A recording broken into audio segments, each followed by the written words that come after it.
Greetings, this is the latest from Mckoy's news center.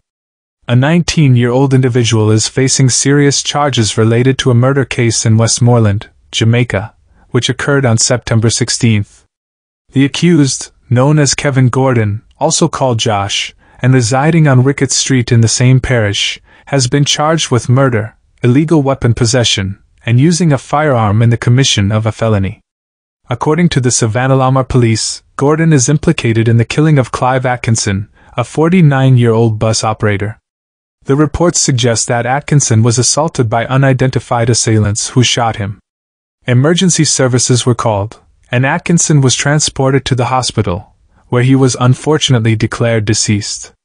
Gordon's arrest and formal charges took place on Sunday, October 15, following an interrogation session in the presence of his legal counsel.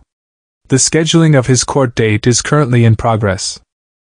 In St. Ann, Jamaica, a lifeguard aged 27 and a waiter aged 26 are now facing several charges, including shooting with intent, stemming from an alleged assault on a man who was returning home on September 30.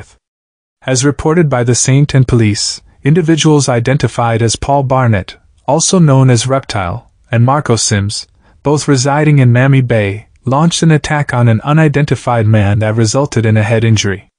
The report indicates that one of the assailants used a firearm to strike the victim before firing shots at him. The victim managed to escape the attackers and subsequently reported the incident to the authorities. On Saturday, October 14, during a targeted operation within the parish, Barnett and Sims were apprehended. They now face charges of shooting with intent, possession of a prohibited weapon, and unauthorized possession of ammunition. Details regarding their court dates are currently being finalized. In sports news, the football match between Belgium and Sweden came to an abrupt halt during halftime, following a tragic shooting incident in central Brussels just before the game's kickoff, which resulted in the loss of 2 Swedish lives. Amidst this harrowing situation, fans inside the King Baudouin Stadium showed solidarity, remaining in place and chanting, "All together, all together!" The match had been taking place roughly 3 miles away from the shooting site, with the teams tied at 1-1 when it was interrupted. In response to this shocking event, Belgium's crisis center elevated the threat level in Brussels and the surrounding region to the highest level, urging citizens to avoid unnecessary travel.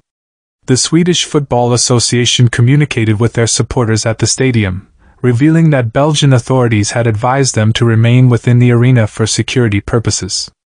Their message was one of composure and unity, with an expression of sympathy for those affected in Brussels.